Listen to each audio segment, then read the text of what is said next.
आपको क्या लग रहा है कि लोकसभा में जो भारतीय जनता पार्टी का स्पीकर है, जो लोकसभा का स्पीकर है, जो भारतीय जनता पार्टी का लीडर, क्या वो ओपोजिशन लीडरों की आवाज बंद करते हैं? बिल्कुल। वो देखो ना, उनको तभी तो इनको एहसास हुआ ना आज, क्योंकि आज तक तो इनको एहसास ही नहीं था ना, क्योंकि इनके स्पीकर जो हैं वो ओपोजिशन, जितने भी ओपोजिशन लीडर्स थे उनके माइक तक बंद करते थे, तो तब इन्होंने इस चीज को रियलाइज नहीं किया। आज इनको पता लगा कि वाकई स्पीकर की पावर क्या होती है। ओवर स्पीकर जो है, ठीक है, देखो ना, मैं आपको सीधी बात बोलूं, जो आप बोगे वही काटोगे, शॉर्टकट। इन्होंने ये चीज, ये रवायात इन्होंने इख्तियार की, आगे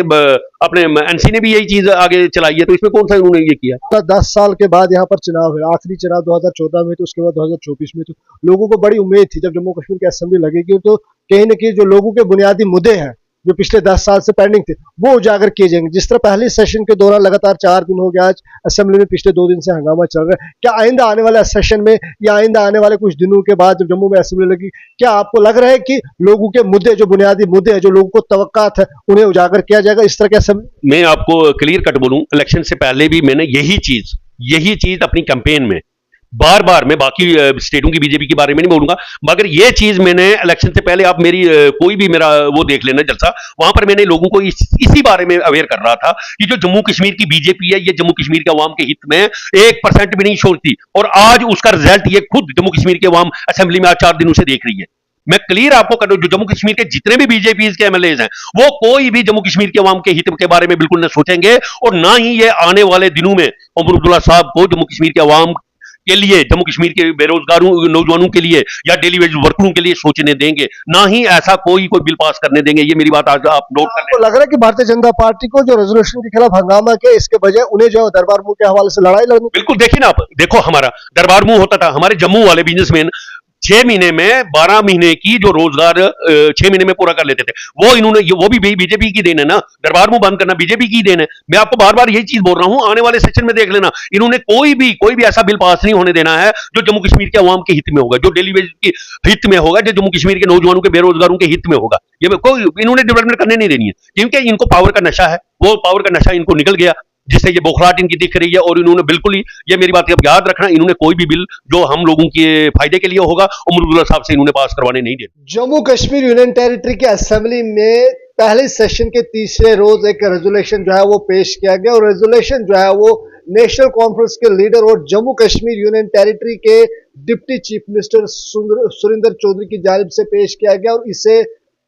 जम्मू कश्मीर यूनियन टेरिटरी के असेंबली के स्पीकर अब्दुल राथर ने जो है पास किया, जिसके बाद लगातार तीसरे रोज की बात करें या फिर चौथे रोज की बात करें, लगातार जो है वो जम्मू कश्मीर यूनियन टेरिटरी के असेंबली में जो है वो हंगामा हो रहा है, जिस पर भारतीय जनता पार्टी के तमाम एमएलएज ने कहा है कि एंटी नेशनल रेजोल्यूशन है, और कहीं न कहीं वहां पर जो है वो स्लोगन्स भी लगाएगी। सब पर बातचीत करने के लिए हमारे साथ Jammu Kashmir all alliance democratic party के स्टेट वाइस प्रेसिडेंट मौजूद है, इनसे मजीद जानेंगे। अशोक जी, किस तरह देखते हैं आप, जिस तरह कल जो है वो resolution Jammu Kashmir union territory के असेंबली में जो है वो पेश किया गया, और उसे जो है वो स्पीकर की जानिब से जो है वो पास भी किया गया, जिस पर भारतीय जनता पार्टी के 28 विधायकों ने जो है वो विरोध जताया और ये कहा कि एंटी नेशनल रेजोल्यूशन। इस पर आप क्या देखते हैं? शुक्रिया आपका।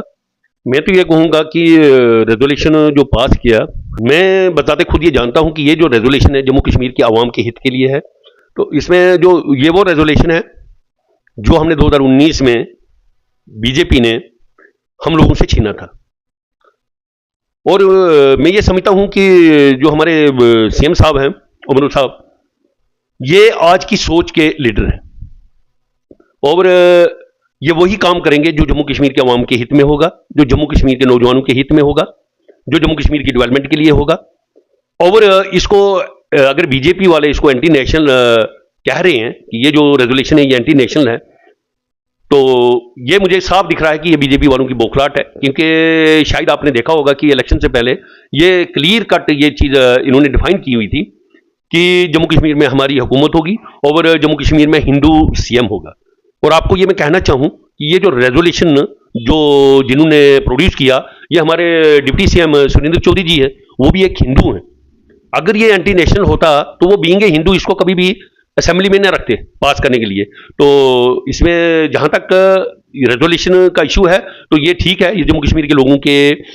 हित में है, ये कोई एंटी नेशनल मैं नहीं मानता हूं कि एंटी नेशनल। क्या लग रहा है जब सुरिंदर चौधरी को नेशनल कॉन्फ्रेंस की जानिब से डिप्टी चीफ मिनिस्टर जो है वो बनाया गया, सतीश शर्मा को मंत्रालय दिया गया, वही जावेद राणा को भी जो है वो मंत्रालय दिया गया। और उस वक्त ये कहा गया कि अब नेशनल कॉन्फ्रेंस ने जो है वो जम्मू कश्मीर की आवाज जो है वो जम्मू कश्मीर की आवाज बनकर एक और नया विकल्प जो है वो सामने लाए, खासकर जम्मू की हित की आवाज अब सुरेंद्र चौधरी कर रहे। लेकिन जब सुरेंद्र चौधरी ने का रेजोल्यूशन जो है वो पेश किया तो सुरेंद्र चौधरी के खिलाफ भी जो है वो नारे लगाए गए कि एंटी जम्मू और जम्मू के खिलाफ जो है रेजोल्यूशन पेश किया। देखिए, जैसे मैंने अभी आपको कहा कि जो हमारे उमर अब्दुल्ला साहब सीएम हैं,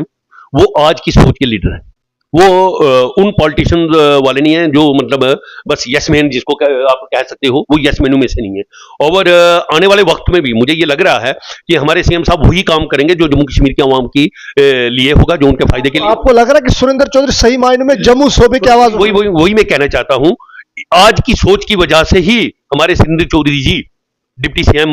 हमारी जम्मू कश्मीर के बने हैं। और आपको मैं बोलूं कि हमारे शर्मा जी, सुनील जी जो हैं अपने सतीश जी, ये इंडिपेंडेंट, हालांकि इंडिपेंडेंट जीते थे और ये मंत्री बनाए जम्मू रीजन से, ये भी हमारे लिए एक फक्र की बात है। और मैं आपको ये कहना चाहूंगा कि ये जो अभी बीजेपी वाले जो ये नाराबाजी कर रहे हैं, ये क्लियर कट इनका जो है मंशा, इनकी जो एम है, जो इनकी सोच है, वो दिख रही है लोगों के सामने कि आप आज देखो, आज चौथा दिन है असेंबली में और 4 दिन से ये लगातार हंगामा कर रहे हैं। इनको चाहिए कि पहले ही 10 साल हो गए हैं हमारी जम्मू कश्मीर में हुकूमत, 10 साल के बाद हुकूमत बनी, कम से कम अगर ये हमारी जम्मू कश्मीर अवाम के लिए सोचते, जम्मू कश्मीर की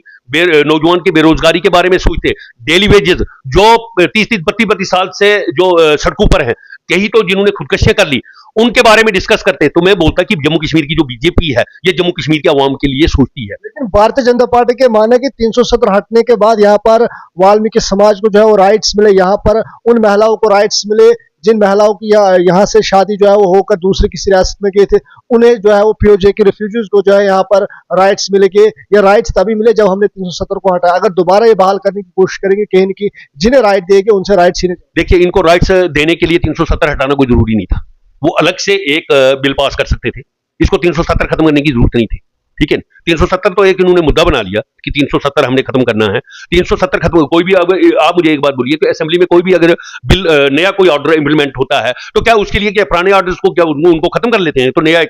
ये एक जुमलाबाजी है। किसी को अगर बेनिफिट देना होता है तो वो किसी दूसरे एंगल से भी दिया जाता है, ना कि 370 ही 35 से खत्म करने से। तो मैं आपको क्लियर कट बोलूं कि अगर ये इतना सोच रहे हैं तो ये 4 दिन से अभी देखो ना, अभी रेजोल्यूशन खाली हमारी इसमें असेंबली में ही पास हुआ है ना, अभी तो पार्लियामेंट में तो पास नहीं हुआ। अभी तो इसके ऊपर चर्चा तो अभी दिल्ली इसके ऊपर सोचेगी, चीफ मिनिस्टर हमारे प्राइम मिनिस्टर साहब इसके ऊपर सोचेंगे, उससे पहले अभी गवर्नर साहब ने रेकमेंड करना है, वो सोचेंगे। तो इसलिए इनको चाहिए कि ये जो टाइमनर है, जो ये सेशन है असेंबली का, कम से कम इसमें उन बातों में डिस्कशन करो आप जो जम्मू कश्मीर के अवाम के लिए हो। जो डेली वेज हमारे वर्कर्स हैं उनके बारे में आप सोचिए,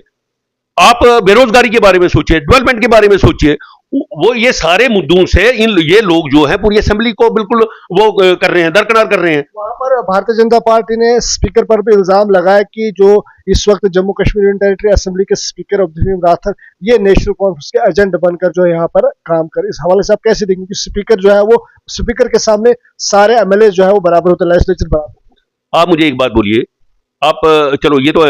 अपने स्टेट का स्पीकर थे, जो सेंटर के देखो आप, जैसे आप देखो ये जो रवायात है, ये जो सिस्टम है, ये तो बीजेपी ने स्टार्ट से, बीजेपी चाहे उससे पहले सेंटर में कांग्रेस थी, उन्होंने स्टार्ट किया हुआ है ना। आप मुझे बोलिए, पहले कांग्रेस का अगर प्राइम मिनिस्टर था, उसने कभी ये जो है अपना स्पीकर जो है ओपोजिशन का रखा था? या बीजेपी का जैसे अभी प्राइम मिनिस्टर है, क्या उन्होंने ओपोजिशन वाले कांग्रेस वाला स्पीकर रखा हुआ है? अगर एनसी ने अपना स्पीकर रखा, इन्होंने कौन सा गलती किया? आपको क्या लग रहा है कि लोकसभा में जो भारतीय जनता पार्टी का स्पीकर है, जो लोकसभा का स्पीकर है, जो भारतीय जनता पार्टी के लीडर, क्या वो ओपोजिशन लीडरों की आवाज बंद करते हैं? बिल्कुल, वो देखो ना, उनको तभी तो इनको एहसास हुआ ना आज, क्योंकि आज तक तो इनको एहसास ही नहीं था ना, क्योंकि इनके स्पीकर जो हैं वो ओपोजिशन, जितने भी ओपोजिशन लीडर्स थे उनके माइक्स तक बंद करते थे, तो तब इन्होंने इस चीज को रियलाइज नहीं किया। आज इनको पता लगा कि वाकई स्पीकर की पावर क्या होती है। ओवर स्पीकर जो है, ठीक है, देखो ना, मैं आपको सीधी बात बोलूं, जो आप बोगे वही काटोगे, शॉर्टकट। इन्होंने ये चीज, ये रवायात इन्होंने इख्तियार की, आगे अपने एनसी ने भी यही चीज आगे चलाई है, तो इसमें कौन सा इन्होंने ये किया? आखिर में आपसे जानना चाहूंगा, जिस तरह 10 साल के बाद यहाँ पर चुनाव है, आखिरी चुनाव 2014 में, तो उसके बाद 2024 में, तो लोगों को बड़ी उम्मीद थी जब जम्मू कश्मीर की असेंबली लगेगी तो कहीं ना कहीं जो लोगों के बुनियादी मुद्दे हैं जो पिछले 10 साल से पेंडिंग थे वो उजागर किए जाएंगे। जिस तरह पहले सेशन के दौरान लगातार 4 दिन हो गया, आज असेंबली में पिछले 2 दिन से हंगामा चल रहा है, क्या आइंदा आने वाले सेशन में या आइंदा आने वाले कुछ दिनों के बाद जब जम्मू में असेंबली लगी, क्या आपको लग रहा है कि लोगों के मुद्दे, जो बुनियादी मुद्दे हैं, जो लोगों को तवक्कात है, उन्हें उजागर किया जाएगा इस तरह के असेंबली? मैं आपको क्लियर कट बोलूं, इलेक्शन से पहले भी मैंने यही चीज अपनी कैंपेन में बार बार, मैं बाकी स्टेटों की बीजेपी के बारे में नहीं बोलूंगा, मगर ये चीज मैंने इलेक्शन से पहले, आप मेरी कोई भी मेरा वो देख लेना जलसा, वहां पर मैंने लोगों को इसी बारे में अवेयर कर रहा था कि जो जम्मू कश्मीर की बीजेपी है, ये जम्मू कश्मीर के अवाम के हित में 1% भी नहीं छोड़ती, और आज उसका रिजल्ट ये खुद जम्मू कश्मीर के अवाम असेंबली में आज 4 दिनों से देख रही है। मैं क्लियर आपको करूं, जो जम्मू कश्मीर के जितने भी बीजेपी के एमएलएज हैं, वो कोई भी जम्मू कश्मीर के अवाम के हित के बारे में बिल्कुल न सोचेंगे, और ना ही ये आने वाले दिनों में उमर अब्दुल्ला साहब को जम्मू कश्मीर के अवाम